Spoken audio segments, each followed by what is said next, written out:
అనంత భక్తి సనాతన ధర్మ ఛానల్కి స్వాగతం.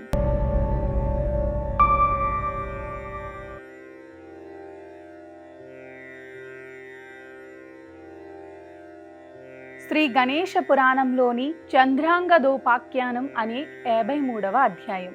పర్వతరాజైన హిమవంతుడు తన కుమార్తె అయిన గిరిజతో ఇలా అన్నాడు: అమ్మాయి పార్వతి, నలుడే కాక ఇంకా చంద్రాంగదుడని రాజు చేత, ఇంకా అతని భార్య ఇందుమతి చేత కూడా ఈ గణేశ వ్రతం అనుష్ఠించబడింది.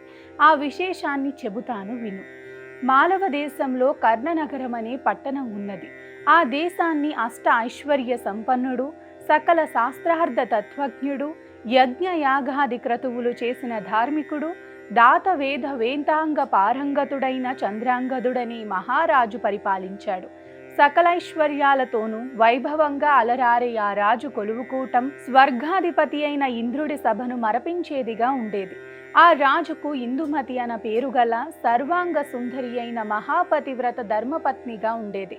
ఆమె దేవతాతిథి పూజా తత్పరురాలు, ధర్మశీలి, అత్తమామలను సేవించేది అయిన సుగుణాల రాశిగా ఉండేది.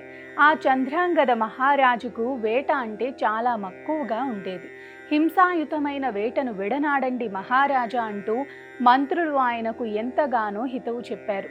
ఇలా ఉండగా ఒకనాడు అతడు వేటకై కొంత పరివారాన్ని వెంటగొని నల్లటి చొక్కా, నల్లటి తలపాగా, కండువ మొదలైనవి ధరించి ఖడ్గాన్ని ధనస్సును చేతబూని అశ్వారూఢుడై వెళ్ళాడు. ఘోర అరణ్యంలోని అనేక క్రూర మృగాలను వేటాడి వాటిని నగరికి పంపుతూ అశ్వాన్ని అధిరోహించి అరణ్యంలో తిరుగుతూ కొందరు రాక్షసుల కంటపడ్డాడు. భీకరాకారులైన ఆ రాక్షసులు గుహల వంటి నోళ్లు కలిగి అతి భయంకరంగా కనిపించారు. వారిని చూడగానే భీతవహులైన సేన నలుదిక్కులకు పారిపోయారు. మన్మధుడు నలకుబేరుడు అన్నంత అందంగా ఉన్న ఆ చంద్రాంగదుణ్ణి చూసి మోహించిన ఒక రాక్షస వనిత ముద్దు పెట్టుకుంది. అతడి వెంటనున్న సేనల్ని కకావికలు చేస్తూ ఆ రాజును వెంబడించింది. ఎలాగో ఆమె బారి నుంచి తప్పించుకున్న చంద్రాంగదుడు ఆమె వెంట తరుముతూ రాగా దారిలో ఉన్న ఒక సరోవరంలో పడి మునిగిపోయాడు. అప్పుడు ఆ సరస్సులోంచి నాగకన్యలు బయటకు వచ్చి ఆ రాజును తమ వెంట పాతాళానికి తీసుకువెళ్ళి అతడిని నానా అలంకారములతోనూ అలంకరించి అతడిని ఇలా ప్రశ్నించారు: నీవెవరవు? ఎక్కడి నుంచి వచ్చావు? ఎవరి కుమారుడవు? అన్నవారి మాటలకు ఆ రాజు ఇలా బదులిచ్చాడు: ఓ నాగకన్యకలారా, నేను హేమాంగదుడి కుమారుడను. నా పేరు చంద్రాంగదుడు. మాది మాలవ దేశం. అందులోని కర్ణన నగరం నా నివాస స్థలం. వేటకని వచ్చిన నేను ఒక క్రూర రక్కసి బారి నుంచి తప్పించుకొని వస్తూ ఈ జలాశయంలో ప్రవేశించాను. మీ వల్ల ఇక్కడికి కొనితేబడ్డాను. ఇది నా చరిత్ర. వేటకని వచ్చిన నా పరివారమంతా రాక్షసి పాలబడ్డారు. నేను మాత్రం ఈ సరోవర జలాలలో ప్రవేశించటం వల్ల బ్రతికాను.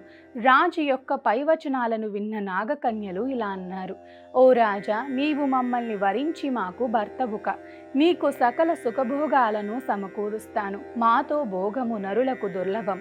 ఆ మాటలకు తన చెవులను 2 చేతులా మోసుకుంటూ రాజిలా బదులు చెప్పాడు: ఓ తల్లులారా, నేను ఏకపత్ని వ్రతుడను. ఆ వ్రతాన్ని నేను ఇప్పుడెలా వీడగలను? మేము సోమవంశానికి చెందిన సుక్షత్రియులం.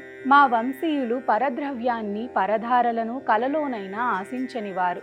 పరద్రోహ పరనిందలు మాచే సర్వదా వర్జితములు. సౌమ్యత, సాధుత్వం, సుస్వభావము, యజ్ఞ, దాన, తపోవ్రతాదులయందు అనురక్తి మాకు వెన్నతో పెట్టిన విద్యలు.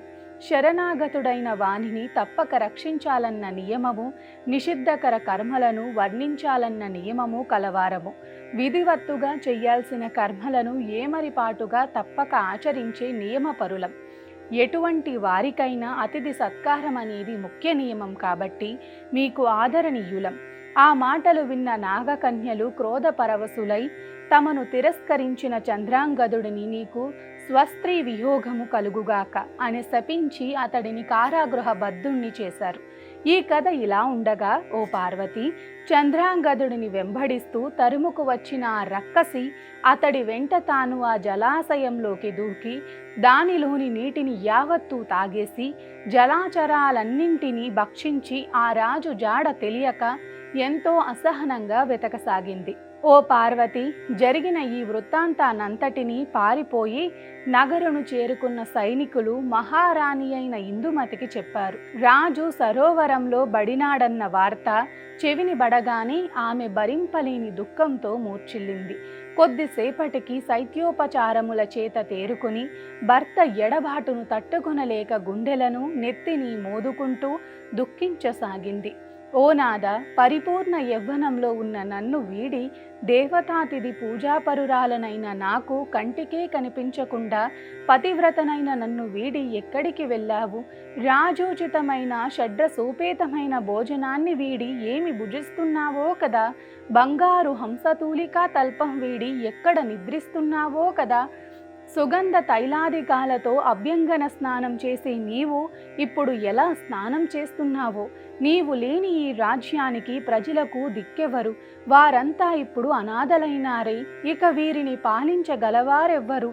నీవు లేని నాకు సర్వం శూన్యంగా, జీవితమే అంధకార బంధురంగా తోస్తుంది. కుల స్త్రీలను రక్షించడానికి, పోషించడానికి, ఇహపర సుఖాలకు భర్తయే కదా జీవనాధారం అంటూ అనేక విధాలుగా విలపిస్తూ తన ఆభరణాలన్నీ విసర్జించి దుఃఖంతో, బాధతో మూర్ఛిల్లింది. ఇది శ్రీ గణేశ పురాణం ఉపాసనా ఖండంలోని చంద్రాంగదోపాఖ్యానం అనే 53వ అధ్యాయం. సర్వే జనా సుఖినో భవంతు, లోకా సమస్తా సుఖినో భవంతు. గోవులను సేవించండి, గోవులను రక్షించండి. ప్రకృతిని కాపాడటం మన ధర్మం. ప్రకృతిని కాపాడండి, ఒక్క మొక్కైనా నాటండి. మా అనంత భక్తి సనాతన ధర్మ ఛానల్ని తప్పకుండా సబ్స్క్రైబ్ చేసుకోండి.